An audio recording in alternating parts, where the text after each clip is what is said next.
Well, welcome back into Studio 10, and they are a common club, but with uncommon ambitions. We're here with Eric Walcott, the president of the Lansing Commons Football Club. Thanks for joining us today. Yeah, thanks so much for having me here. Yeah, we're excited to kick it with you this afternoon. Now, this club is for soccer lovers from all different walks of life.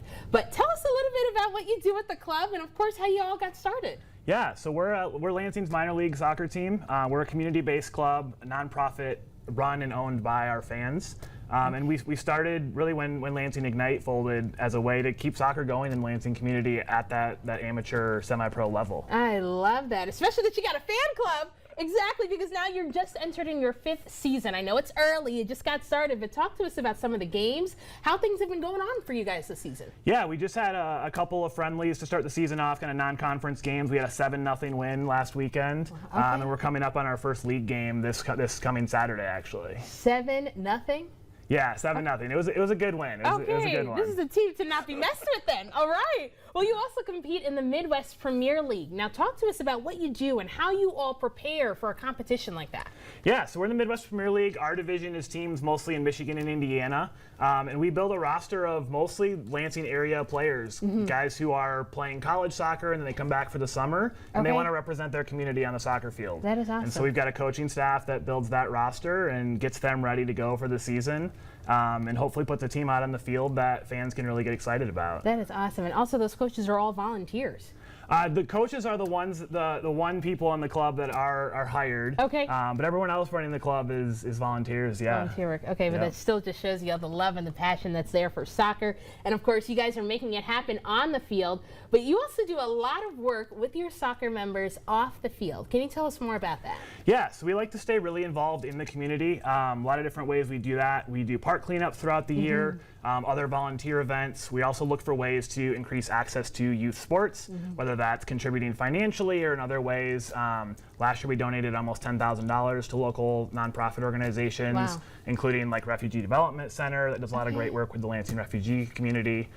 So we really try and be an active, use soccer as a force for good in the Lansing area. Yeah, not just amazing players, but amazing people too as well. And speaking about working with people in the Lansing area, everybody take a look at these jerseys. What logo are we seeing here? You got to show us real quick.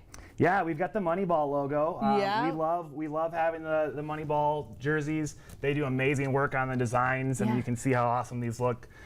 They've been great partners to us since we started. Can you also show us a little bit more about what's going on here on this jersey? Tell us, what are we looking at, everybody? So this is Big Penny, the Pennsylvania Avenue Bridge. We love having that local connection, even on in what we wear on the field.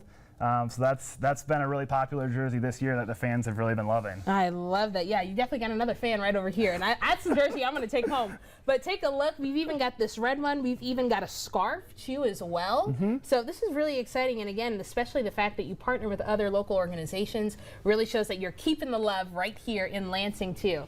Now, as the president, you also see the coaches and the players. They really create a special bond with one another.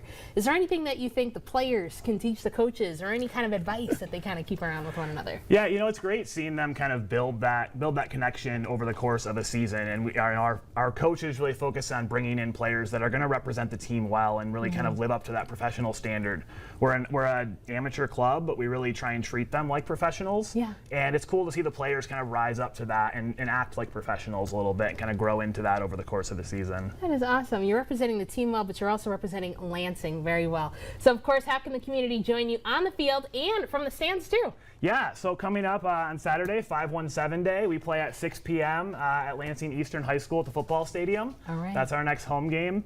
If you want to get involved in the community, our website and social media is a great way to keep up to date on when's our next volunteer event, when's the park cleanup. There's also ways that people can support our charitable efforts in the community as well. If you stop by Strange Matter and buy a bag of the early bird blend of coffee, a portion of that comes to us, and then we're able to give to local nonprofits that really are having a positive impact in our community. That is awesome. Well, Eric, thank you so much for kicking it with us. And of course, we got the information listed below, but we're also going to keep things moving here.